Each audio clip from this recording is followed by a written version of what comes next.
당신은 나의 소유권을 매몰시켰다. 이득보다 손실을 강조하고 자기 소유물을 실제보다 높게 평가하는 인간의 통상적인 심리적 경향은 매몰 비용과 결합할 때 한층 강력한 힘을 발휘한다. 어떤 것에 이미 투자했을 때는 그 투자금을 포기하기가 어렵다. 이때 이미 투자된 비용을 매몰 비용이라고 한다. 사람들은 이미 투자한 비용이 아까워서 거기에 계속 투자하려 한다. 달리 표현하면 이미 투자한 것을 잃어버리고 싶지 않은 마음에 약간의 희망적인 생각을 보태가면서 밑빠진 독에 계속 물을 들이붓는다. 자, 당신이 자동차 제조사의 CEO인데 비용이 1억 달러나 들어가는 신차 개발 계획을 진행하고 있다고 치자. 그런데 이미 그 비용의 90%를 투자했는데 갑자기 경쟁사에서 당신이 개발하려는 자동차보다 연비가 더 좋고 가격도 더 낮으면 환경적으로도 더 바람직한 자동차를 거의 완성했다는 정보를 입수했다. 그렇다면 여기서 문제. 과연 당신은 비록 경쟁사의 경쟁 모델보다 뒤처지기는 하지만 이 모델의 자동차를 누군가 사주기를 기대하면서 나머지 1,000만 달러를 더 투자해서 신차 개발 프로젝트를 완성할 것인가? 아니면 그 프로젝트를 포기하고 1,000만 달러를 아낄 것인가? 자, 다시 똑같은 상황을 한 번 더 상상해보자. 이번에는 당신이 아직 1달러의 돈도 투자하지 않고 전체 개발비는 1,000만 달러밖에 안 된다. 그런데 당신이 이 프로젝트에 착수하려는 참에 경쟁사가 당신이 개발하려는 모델보다 여러 가지 점에서 더 우수한 모델의 설계를 이미 완료했다는 정보를 입수했다. 그렇다면 당신은 1,000만 달러를 투자할 것인가 아니면 프로젝트를 포기할 것인가? 이 두 가지 상황은 지금 시점에서 1,000만 달러를 투자할 것인가 말 것인가를 결정해야 한다는 점에서 정확하게 동일하다. 그러나 첫 번째 경우에는 이미 투자한 9천만 달러를 고려 대상에서 제외하기가 어렵다. 첫 번째 경우에 대부분은 투자를 계속 이어간다. 두 번째 경우에는 거의 대부분 한 푼도 들이지 않고 프로젝트를 포기한다. 합리적인 사람이라면 이 두 가지 상황에서 동일한 의사결정을 내리겠지만 실제로 그러는 사람은 거의 없다. 누구나 인생을 살아가면서 많은 것에 투자한다. 그런데 어떤 일이나 정책, 집 혹은 주식에 투자했다면 이미 얼마를 투자했는지 돌이켜서 생각하지 말아야 한다. 지금 하는 투자가 미래의 자신에게 얼마나 큰 가치를 가져다 줄지 하는 측면에만 초점을 맞춰야 하지만 우리는 그렇게 이성적이지 못하며 그게 말처럼 그렇게 쉽지도 않다. 매몰 비용은 인생이라는 장부에서 영원히 손실로 기재될 수밖에 없는 비용이다. 자신이 영원히 짊어져야 하는 비용이며 결코 지워버릴 수 없는 비용이다. 매몰 비용을 생각할 때 사람들은 단지 그 금액만을 바라보지 않고 그 금액과 함께 들어간 희망과 꿈 그리고 그 모든 선택과 노력도 함께 바라본다. 그렇기 때문에 매몰 비용이 한층 더 무거워질 수밖에 없다. 매몰 비용의 가치를 실제보다 높게 평가함으로써 그것을 포기하고 싶은 마음이 적어지고 결국 헛된 구멍을 계속 더 깊이 파고 들어가게 된다. 때는 참가자들이 100달러짜리 지폐를 경매 방식으로 매입하는 게임을 통해 매몰 비용의 개념을 보다 분명하게 입증했다. 이 게임에는 4가지 규칙이 있었다. 규칙 1은 응찰 가격은 5만 달러에 시작된다. 규칙 2는 호가는 한 번에 5달러씩 늘려간다. 규칙 3은 가장 높은 가격을 부른 사람은 그 돈을 내고 100달러짜리 지폐를 가져간다. 마지막으로 규칙 4는 두 번째 높은 가격을 제시한 사람 역시 자신이 제시한 금액의 돈을 내놓되 아무것도 가져가지 못한다.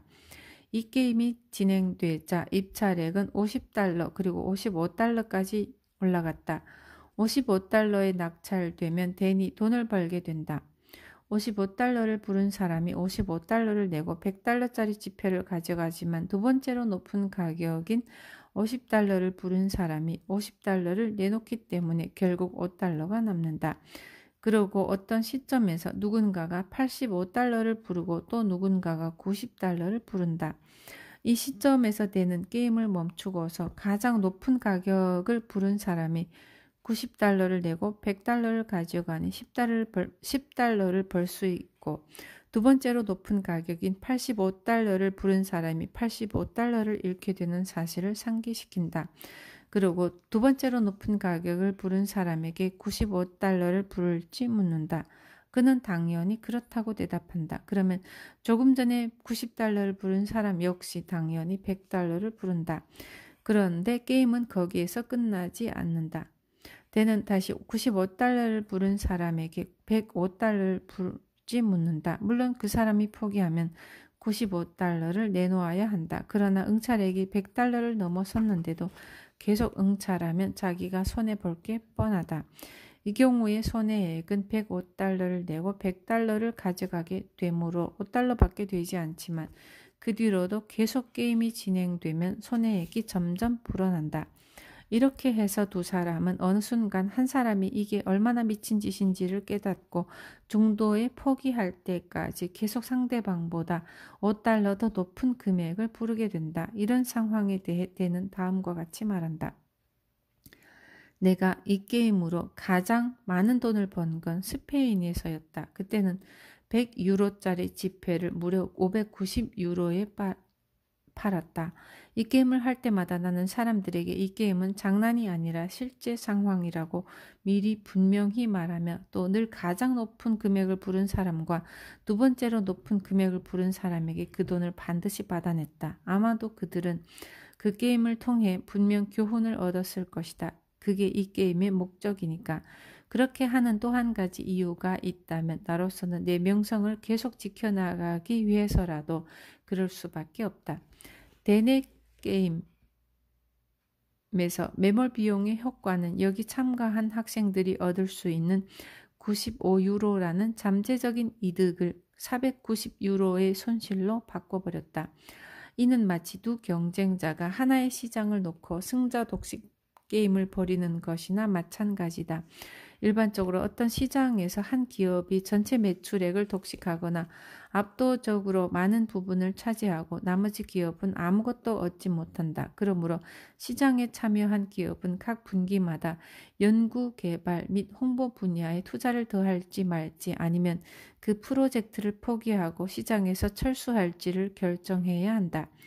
경쟁하는 두 기업이 계속 상대방보다 높은 금액을 부르면 어느 시점에서 두 기업 모두 손해를 볼 수밖에 없지만 이미 투자한 것을 무시하기 어렵기 때문에 그만두고 물러나기가 어렵다. 이런 유형의 시장 경쟁에 임하는 비법은 아예 처음부터 그 경쟁에 참여하지 않거나 아니면 참여했다 하더라도 일이 잘못되는 시점을 재빨리 알아차리고 손실을 최소한으로 줄이는 것이다. 할 아르케스와 캐서린 블루머는 매몰 비용을 똑똑하게 생각하지 않는 또 다른 방식을 보여줬다. 그 두 사람은 피실험자들에게 100달러짜리 스키 여행 상품에 이미 돈을 지불했다고 가정하라고 했다. 그런 다음 또 다른 스키 여행 상품을 피실험자들에게 보여주었다. 피실험자들이 이미 돈을 지불했다고 가정한 여행보다 모든 점에서 좋고 게다가 비용이 50달러밖에 하지 않는 상품이다. 그러고는 피실험자들에게 이 여행 상품도 샀다고 상상하라고 말했다. 그 후 이 두 여행의 일정이 겹쳐서 하나만 선택해야 한다면 어느 쪽을 선택할지 물었다. 그런데 피실험자들 가운데 절반 이상이 100달러짜리 상품이 50달러짜리 상품에 비해 상대적으로 만족도가 떨어지고 어느 쪽을 선택하든 이미 150달러를 지출했음에도 100달러짜리 상품을 선택했다. 매몰 비용은 일상생활 속 이런저런 의사결정에도 영향을 미친다. 데니 친구는 이혼을 할지 말지를 두고 고민했다. 그의 아내는 남편이 결정을 내리지 못하고 질질 끌자 완전히 지쳐버렸다. 이런 상황에서 데는 그 친구에게 간단한 질문 하나를 했다. 이런 상상을 해봐. 넌 지금 그 사람과 결혼을 한 게 아니야. 부부 사이가 아니라는 말이지. 너는 그 사람에 대해 지금 알고 있는 그 모든 것을 다 알고 있기는 하지만 지난 10년간 그저 친구로 지내왔을 뿐이야. 이런 조건을 놓고 판단할 때 너는 지금 그 사람에게 청혼하고 싶어? 그러자 그 친구는 그럴 가능성은 손톱만큼도 없다고 대답했다. 그러자 댄이 이렇게 물었다. 방금 한 그 말이 내가 어떤 결정을 내려야 하는지 분명하게 말해주는데 그걸 모르겠어? 그 친구의 고뇌 가운데 얼마나 많은 부분이 과거의 투자를 깔끔하게 잊어버리는 게 아니라 오히려 과거를 생각함으로써, 즉 그가 결혼 생활에 쏟았지만 이미 매몰 비용이 돼버린 온갖 노력과 시간의 가치를 실제보다 높게 평가함으로써 비롯되었을까? 끝나버린 과거에 투자할 노력과 시간을 미래에 투자하면 얼마나 많은 가치가 창출될지를 생각해야 할 바로 그 시점에 말이다. 댄의 친구는 마침내 댄이 제시한 이 관점을 이혼하겠다고 결정했다. 이런 태도나 방식이 무정하고 매몰차기 짝이 없다고 말할 수도 있겠지만 그 부부에게는 아이도 없었다는 정보를 추가로 제시해야겠다. 아울러 때로는 매몰 비용을 포기하고 참신한 눈으로 사물과 상황을 바라보는 편이 모든 사람에게 이롭다는 사실 또한 지적해두고 싶다. 요지는 이렇다. 인생의 많은 측면에서 자신이 과거에 어떤 투자를 했다고 해서 앞으로도 그걸 계속 이어나가야 한다는 뜻은 아니다. 아닌 게 아니라 이성적인 세상에서라면 사전에 투자한 금액의 규모는 문제의 행동 결정과 아무런 상관이 없다. 또한 만약 이 사전 투자가 실패로 끝났다면 그건 이미 매몰 비용이다. 성공했든 실패했든 간에 그 돈은 수중에 남아있지 않다. 그 돈은 이미 날아가고 없다. 미래 가치 예측이 더 중요하고 더 필요하다. 때로는 미래를 바라보기만 해도 올바른 선택을 할 수가 있다. 미래를 소유하라.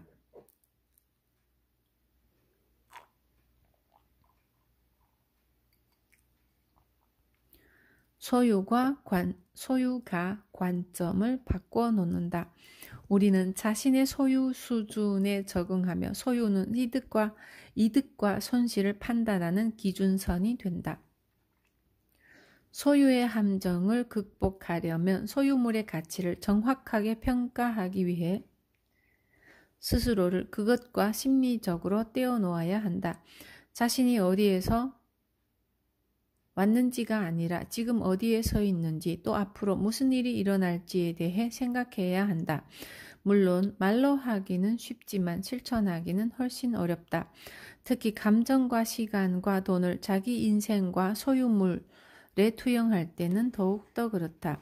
소유 효과 때문에 브래들리 부부는 자신들이 이룰 것, 즉 추억이 어린 아름다운 집에 초점을 맞췄다.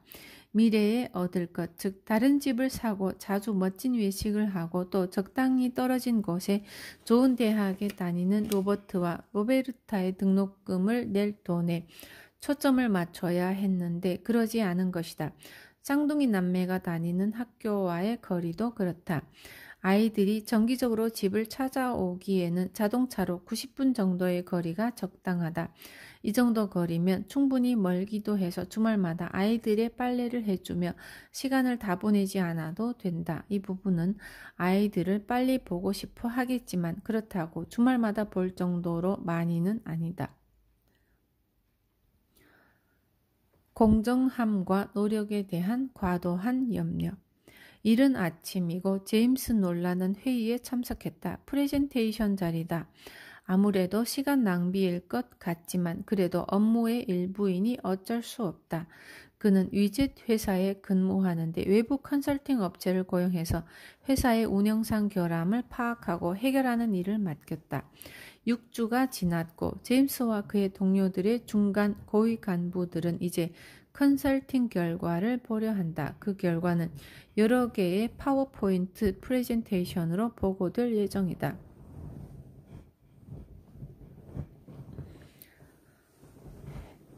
컨설팅 팀의 책임자인 지나 윌리엄스는 커다란 바인더 3개를 힘겹게 들고 회의실로 들어와서는 탁자에 우당탕 소리를 내며 내려놓는다. 이어서 컨설턴트 4명과 조수 2명, 그리고 기술 담당자 1명과 보안 직원 1명이 덩달아 회의실로 들어온다. 저마다 손에 AV 장비, 더 많은 바인더, 프로젝트 커피, 그리고 페이스트리를 담은 쟁반 등을 들고 있다. 제임스는 회의 전에 그들의 그 모든 준비를 마쳤어야 했는데 그렇게 하지 않은 이유를 확실히 알지 못한다. 그러나 그는 설탕과 카페인만 있으면 만사 괜찮다. 그것들은 온갖 자잘한 것에 신경 쓰지 않아도 되는 세상으로 그를 인도해주는 마약이나 마찬가지이다.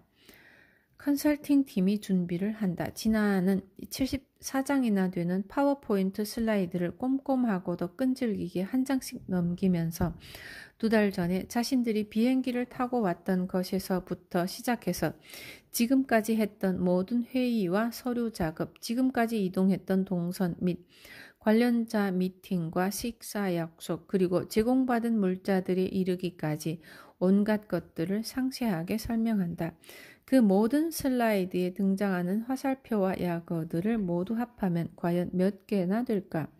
중간에 쉬는 시간이 20분 있는데 그동안에는 진아의 자격증들과 가족사진 그리고 통화 기록이 담긴 몇 장의 슬라이드가 지나간다. 이 프레젠테이션은 무려 5시간이나 걸린다. 그리고 결론을 담은 마지막 슬라이드는 다음과 같이 말한다. 위젯이 당신에게 무엇을 해줄지 묻지 말고 당신이 당신의 위젯을 위해 무엇을 할 수 있을지 물어라. 준비된 프레젠테이션이 끝나고 회의실에 있던 모든 사람이 얼마나 흥분했는지 동시에 자리에서 벌떡 일어나서는 박수를 쳐댄다.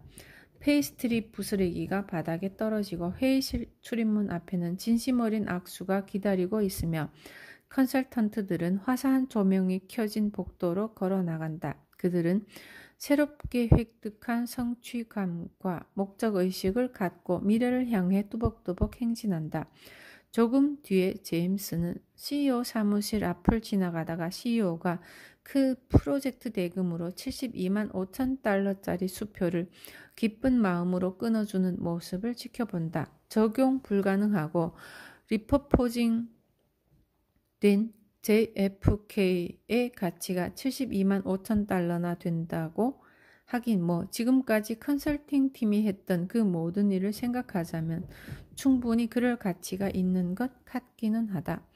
제임스는 그날 오후에 일찍 회사 문을 나선다. 50달러를 내고 엔진 오일을 교환하기 위해서이다. 그는 카센터로 가서 비어있는 작업 공간에 차를 세운다. 그러자 카드를 치고 있던 한 무리의 사람들이 그를 바라보는데 그중 한 사람이 작업을 끝내려면 몇 시간 걸릴 거라고 말한다. 컨설팅 팀의 프레젠테이션을 지켜본 뒤라서 그런지 어쩐지 몸이 가벼운 것 같았고 그래서 제임스는 집까지 걸어가기로 마음먹는다. 집까지의 거리는 약 3km이다. 그런데 운수사납게도 절반쯤 갔을 무렵에 갑자기 하늘에 먹구름이 끼더니 폭우가 쏟아진다. 그는 금방 물에 빠진 생쥐꼴이 되고 비를 피하려고 서둘러 동네 편의점에 들어간다. 주인은 카운터 뒤에서 마침 우산 꾸러미를 풀고 있다. 제임스는 우산 하나를 집어든다. 그런데 제임스가 뻔히 바라보고 있는 데서 주인이 5달러라는 가격표를 떼어내고는 빈 가격표에 10달러라는 가격표를 붙인다. 뭐 하세요? 5달러잖아요. 아니요. 10달러입니다. 비가 올 때는 특별 가격으로 받습니다. 예? 그게 무슨 특별 가격입니까? 강도 가격이지. 그러시다면 다른 데 가서 더 싼 우산을 사시든가요.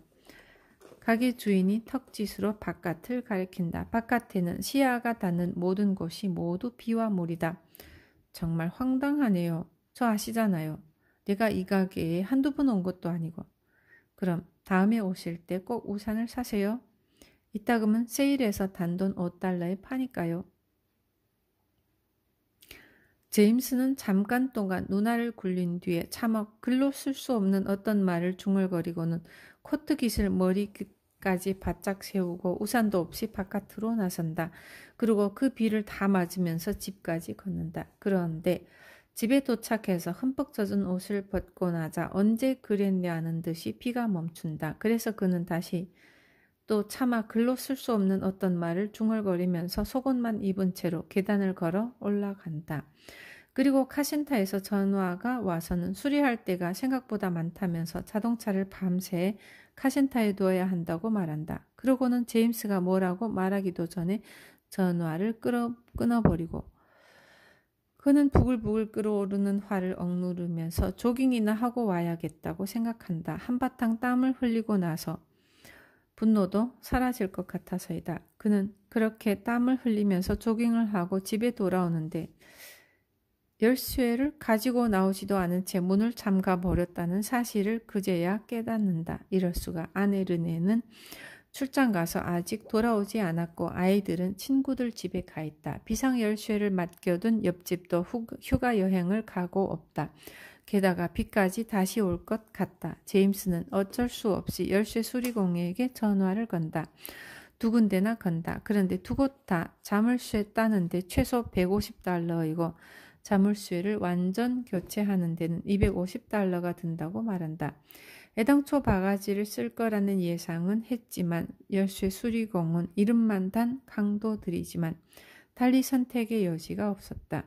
20분 뒤에 열쇠 수리공이 집에 도착한다. 그는 건들거리며 현관 앞에 다가와서는 손으로 잠금 장치를 잡고 뭔가를 비틀고 또 뭔가를 흔들다가 또 뭔가를 쑥 잡아당긴다. 이럴 수가. 문이 그렇게 쉽게 열리다니 겨우 2분밖에 안 걸렸다.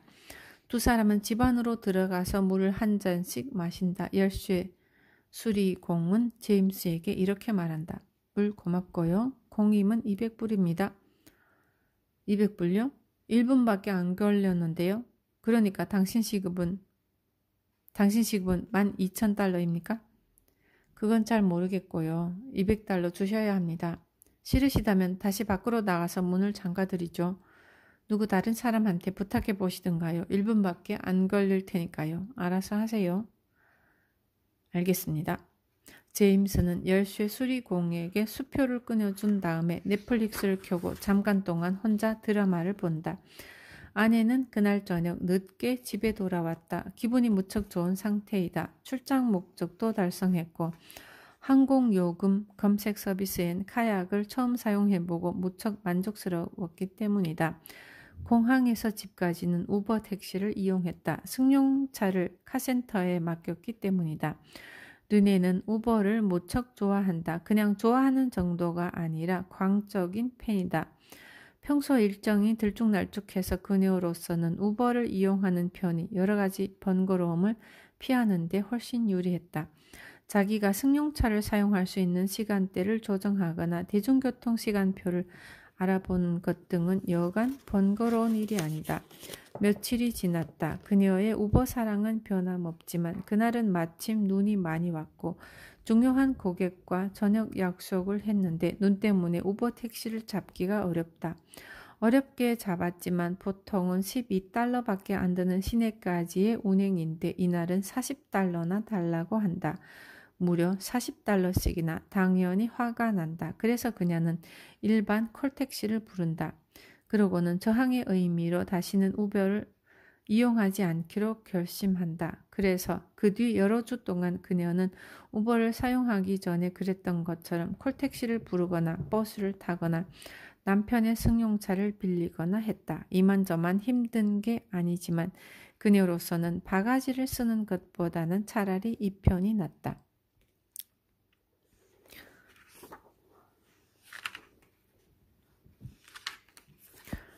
도대체 무슨 일이 일어나고 있는 걸까? 제임스와 르네의 이 이야기는 사람들이 인식하는 가치에 공정함이 미치는 영향을 묘사한다. 5살이 넘고 또 정치에 활발하게 관여하지 않는 대부분의 사람은 공정함이라는 개념을 잘 알고 있다. 우리는 공정함을 목격할 때나 공정함을 화제에 올릴 때는 그것이 무엇인지 잘 알지만 돈과 관련된 일상적인 의사결정 속에서 공정함이 얼마나 중요한 역할을 수행하는지는 잘 알지 못한다. 컨설턴트의 조언이 가져다주는 가치, 비가 올 때의 우산, 잠겨있지 않은 문, 혹은 승용차를 타고 집으로 돌아오는 것 등은 그 가격이 공정하다든가 공정하지 않다든가 하는 생각과 당연히 아무 상관이 없어야 마땅하다. 그러나 우리가 기꺼이 지불하고자 하는 금액은 사고자 하는 것의 가격이 얼마나 공정하게 보이느냐에 좌우된다. 그것도 매우 큰 폭으로. 어떤 거래를 평가할 때 전통적인 경제학 모델은 창출되는 가치와 지불해야 하는 가격만 단순 비교한다. 그러나 현실 속에서 살아가는 사람들은 가격만 놓고 가치를 비교하지 않고 공정함 같은 다른 요소까지 가격과 함께 놓고 비교한다. 그래서 아무리 효율적이고 완벽한 경제적 해결책이라고 해도 불공평하게 느낄 때는 그 해결책에 분개한다.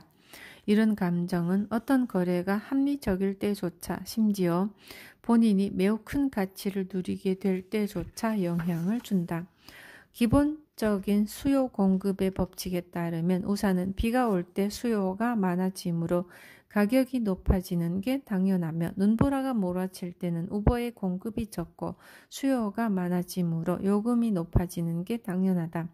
따라서 보다 높은 가격을 지불하는 것은 완벽하게 당연하다. 엔진 오일 교환이나 잠긴 문을 열어주는 서비스의 가치는 공정함과는 아무 관련이 없어야 마땅하다. 얼마나 신속하고 효율적으로 일이 완료되는가만 따지면 된다. 그러나 쉬워 보이고 시간도 별로 들지 않는 어떤 일에 높은 가격을 지불해야 할 때 사람들은 신경질을 내거나 눈을 부라리거나 발을 쿵쿵 구르거나 애만 흙을 차거나 영업을 하지 못하게 회방을 놓겠다고 위협을 한다. 왜 그럴까? 가격이 공정해야 한다고 믿는 철부지들이기 때문이다. 사람들은 아무리 그 가치가 좋아도 불공정하다고 믿을 때는 그것을 거부한다. 불공정함을 처벌하고 때로는 그 과정에서 자기 자신을 처벌한다. 굳이 그렇게 하지 않을 수 있었음에도 비에 흠뻑 젖는 편을 선택한 제임스처럼 말이다. 사람들이 불공정함을 처벌하는 여러 가지 방식을 입증한 유명한 실험이 있다. 이른바 최후 통첩 게임이다. 이 용어에서 스릴러 영화의 느낌이 묻어나긴 해도 제이스 본 같은 캐릭터는 등장하지 않는다. 이 게임의 가장 기본적인 설정에는 참가자 2명이 필요하다. 이때 한 사람은 주는 사람이고 한 사람은 받는 사람이다. 두 사람은 처음 보는 사이이며 또한 앞으로도 다시는 만날 일이 없다. 이들은 상대방으로부터 보복을 받을지도 모르는 두려움에서 완전히 자유로운 상태이며 어떤 행동이든 취할 수 있다. 주는 사람은 처음부터 돈을 가지고 시작한다. 주는 사람이 $10를 가지고 있다고 치자 이 사람은 이 돈 가운데서 얼마의 돈을 받는 사람에게 주고 나머지 얼마를 자기가 가질지 결정한다. $5를 주든 $1를 주든 혹은 $3.26를 주든 상관없고 이 금액은 순전히 본인이 결정한다. 만약 받는 사람이 그렇게 제시된 금액을 수락하면 그 순간 실험은 끝나고 두 사람은 각자 그 돈을 받아들고 집으로 돌아간다. 그러나 만일 주는 사람이 제안한 금액을 받는 사람이 거절하면 두 사람 다 한 푼도 받지 못하고 그 돈은 실험 진행자의 몫이 된다. 즉 두 사람 다 꽝이고 빈손으로 돌아서야 한다는 말이다. 만일 한 걸음 뒤로 물러서서 슈퍼컴퓨터처럼 정말 냉정하고 이성적이고 논리적으로 생각한다면 주는 사람이 얼마를 제시하든 즉 아무리 적은 돈을 제시한다 해도 받는 사람은 그 돈을 무조건 받아서 챙기는 게 옳다. 심지어 1센트라고 해도 그 돈이 생기지 않는 것보다는 이득이기 때문이다. 어쨌거나 공짜로 생기는 돈이고 없는 것보다는 있는 게 나으니까. 만약 우리가 사는 세상이 이처럼 초합리적이라면 주는 사람은 가장 적은 금액을 제시할 테고 받는 사람은 무조건 그 제안을 수락할 것이다. 그러면 끝. 하지만 실제 현실 속의 사람들은 이 최후 통첩 게임에서 그렇게 행동하지 않는다. 받는 사람은 공정하지 않다고 생각하는 제안은 설령 자기가 손해를 보더라도 거부해버리고 만다. 주는 사람이 전체 금액의 3분의 1만을 제시할 때 받는 사람은 대부분 그 제안을 거부하고 결국 양쪽 다 한 푼도 챙기지 못한다. 실제로 사람들은 상대방이 불공정한 제안을 하면 알지도 못하고 또다시 만나서 거래를 하지도 않을 이 상대방을 응징하기 위해 공짜로 얻을 수 있는 돈을 기꺼이 포기한다. 이런 결과는 긍정함에 대한 자기 나름의 기준 때문에 우리가 돈의 가치를 오히려 마이너스로 평가할 수 있음을 보여준다. 이런 생각을 한번 해보자. 만일 당신이 길을 걸어가고 있는데 낯선 사람이 다가와서 당신에게 $50를 준다. 이때 그 자신은 $100를 가지면서 당신에게는 $50만 준다는 이유로 그 돈을 받지 않을까? 아니면 그 돈을 기꺼이 받을 뿐만 아니라 평생 동안 그 길을 날마다 두리번거리면서 걸을까? 만일 당신이 마라톤을 하는데 물컵이 잔뜩 놓인 테이블에 당신이 접근할 수 없다는 이유로 어떤 이가 내미는 물컵을 거부할 것인가? 아니다. 그건 정신 나간 짓이다. 어째서 사람들은 유리잔에 물이 절반만 차 있을 때 비어있는 절반의 부분, 즉 공정하지 않은 부분에 그렇게나 자주 초점을 맞출까?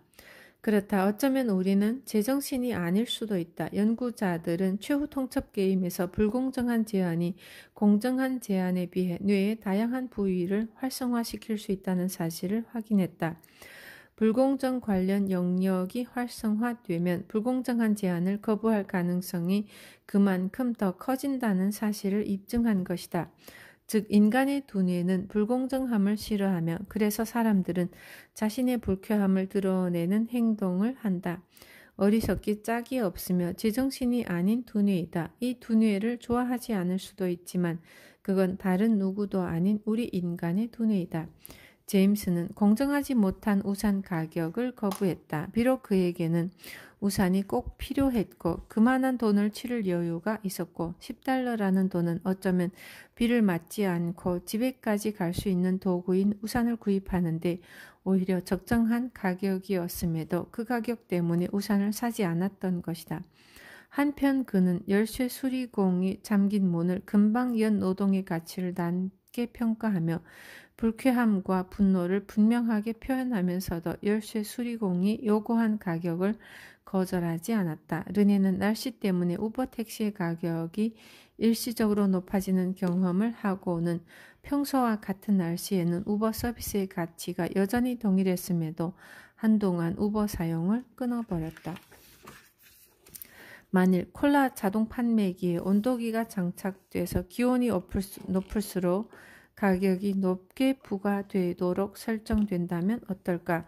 기온이 섭씨 35도일 때 이런 콜라 자동 판매기를 보며 사람들은 어떤 느낌을 받을까? 온도기가 장착된 자동 판매기는 코카콜라 CEO인 더글러스 아이베스터가 콜라 매출을 높이려고 제안했던 발상이다. 그러나 이 발상에 소비자가 분노하고 경쟁사인 펩시가 코카콜라를 기회주의자라고 공격하자 실제로 이런 자동 판매기가 생산되지도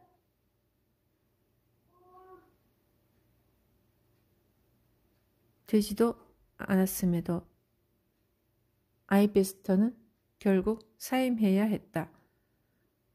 수요 공급에 따른 가격 전략은 논리적이며 심리어 합리적이기까지 하다. 그러나 사람들은 이런 발상을 불공정하다고 인식했다.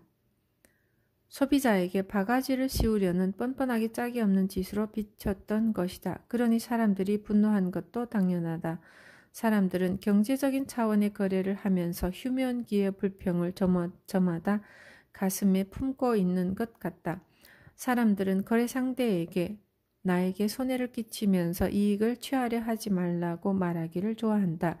우리는 너나 할 것 없이 모두 성격이 고약하고 타인을 잘 비판한다.